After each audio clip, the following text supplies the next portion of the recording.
কাউরের কোনো অস্তিত্ব সেদিন থাকবে না। সেটাই হবে হাসরের মাঠ, সেটাই হবে কিয়ামত দিবস। সেই দিন যখন সব পানি পানি হয়ে যাবে, ফানা হয়ে যাবে, তখন মসজিদ আর এই মাদ্রাসা গোলাপ ফুল হয়ে ভাসতে থাকবে। বলুন সুবহানাল্লাহ। আল্লাহ সবই জানেন, তারপরেও জিজ্ঞেস করবেন। যেমন আল্লাহ সব জানা সত্ত্বেও মূসাকে জিজ্ঞেস করেছিলেন, হে মূসা, তোমার হাতে ওটা কি? ওমা ইয়ামিনুকা क्या है? ওমা তিলকা বিয়ামিনুকা ইয়া মূসা। এ মূসা, তোমার হাতে এটা কি?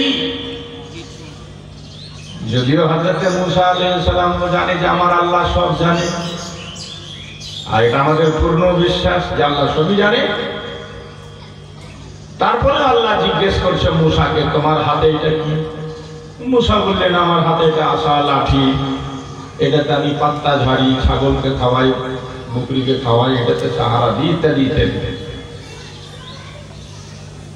ওইরকমই আল্লাহ তাআলা জানা সত্ত্বেও জিজ্ঞেস করবেন মসজিদ আর মাদ্রাসাকে, হে তোমরা কে?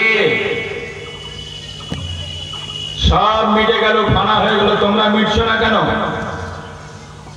তো মসজিদ আর মাদ্রাসা থেকে আওয়াজ আসবে, যারা গোলাপ ফুলের মতো ভাসবে তাদের ভিতর থেকে আওয়াজ আসবে।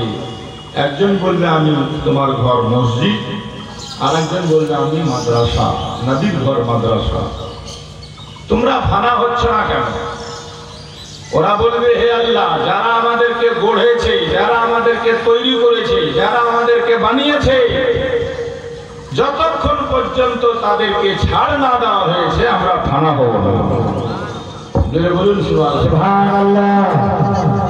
তো কঠিন হাসরের দিনে যেদিন নাফসি নাফসি করবে সবাই, মসজিদ মাদ্রাসা পর্যন্ত সুপারিশ করবে তাদের যারা মসজিদ মাদ্রাসাকে গড়েছে, ভালো নজরে দেখেছে, যারা মসজিদ মাদ্রাসাতে দান করেছে। বলুন সুবহানাল্লাহ।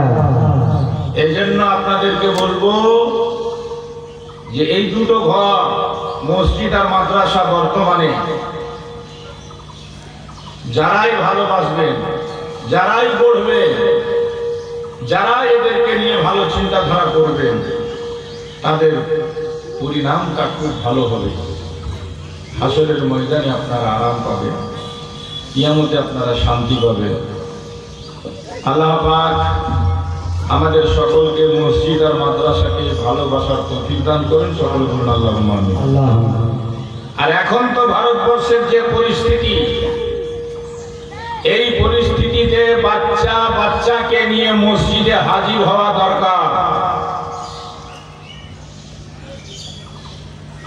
আমরা মসজিদ থেকে দূরে সরে যাওয়ার কারণে বাবরি মসজিদ আমাদের হাত থেকে চলে গেল। আজকে বানারসের জ্ঞানবাপী মসজিদ নিয়ে আলোচনা চলছে। তবে যেহেতু বানারসের মুসলমান 5 ওয়াক্ত নামাজ পড়ে আসছে, আর তারা এবার সিদ্ধান্ত নিয়েছে যে বাবরি মসজিদকে যেভাবে অন্যায়ভাবে সুপ্রিম কোর্ট আইন করে ভেঙে দিল, জায়গা মন্দিরকে দিয়ে দিল, জ্ঞানবাপী বানারসের মসজিদকে ভাঙার আগে লক্ষ লক্ষ মুসলমান কাফন বেঁধে ময়দানে শহীদ হওয়ার জন্য প্রস্তুত আছি আমরা।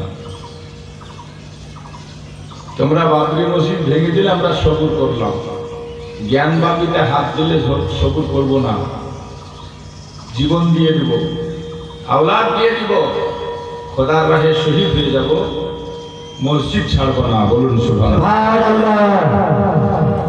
সুপ্রিম কোর্ট বাধ্য হলো ফয়সালা দিতে যে জ্ঞানবাপীতে নামাজ চলছে, চলবে, বন্ধ হবে না। এ মুসলমান,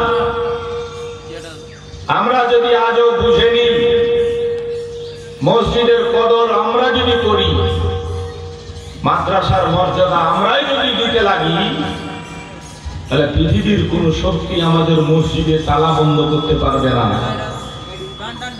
আমাদের মসজিদে মাদ্রাসায় কেউ হাত বাড়াতে পারবে না। কিন্তু আফসোস, আজকে কোটি কোটি মুসলমান থাকা সত্ত্বেও আমরা মসজিদের প্রতি অনীহা, মাদ্রাসার প্রতি আমাদের ভালো ফেত নেই,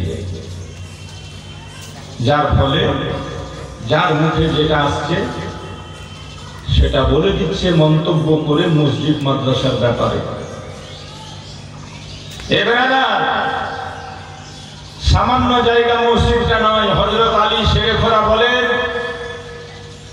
মসজিদে গিয়ে বসে থাকা আমার কাছে জান্নাত থেকেও ভালো লাগে।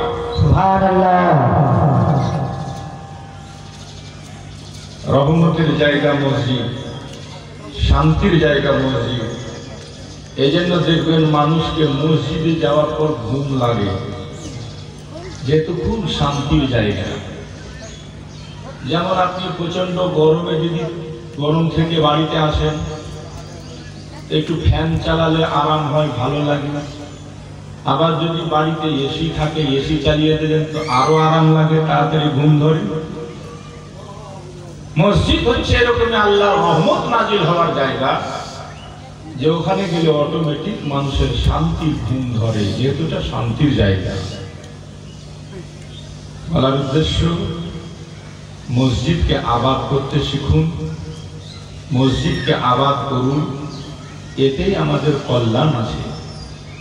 আজ একজন ইহুদি রাইটার লিখেছে যে মুসলমানেরা যেভাবে শুক্রবার বাচ্চা বাচ্চাকে নিয়ে পাঞ্জাবি পায়জামা টুপি পরিয়ে মসজিদে যায় জুমা পড়তে, এইভাবে ভারতের মুসলমানরা যেদিন ফজর থেকে এসা বাচ্চা বাচ্চাকে সাথে নিয়ে মসজিদে পৌঁছাতে পারবে, সেদিন সারা পৃথিবীটা মুসলমানদের হাতে চলে আসবে।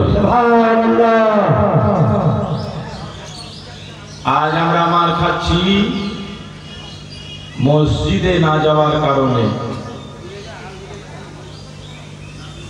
আজ আমাদেরকে নিয়ে বিভিন্ন রকম পরিকল্পনা মসজিদকে ছেড়ে দেওয়ার কারণে। হযরত, মসজিদই হচ্ছে এমন একটা জায়গা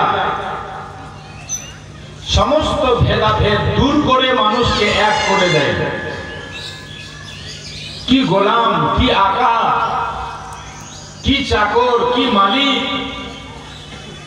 সবাই এক লাইনে দাঁড়িয়ে যায়।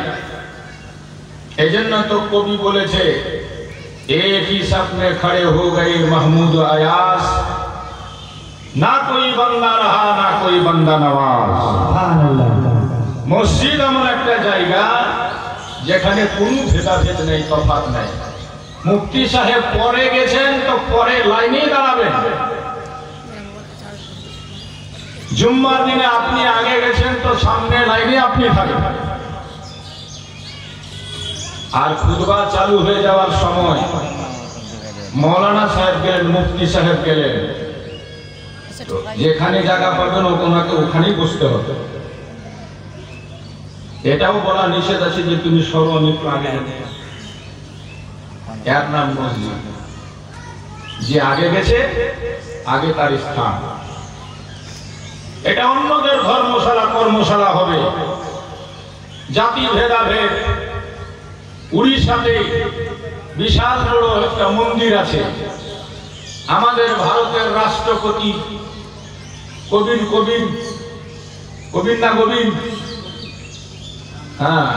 রামনাথ কোবিন্দ গিয়েছিল সেখানে।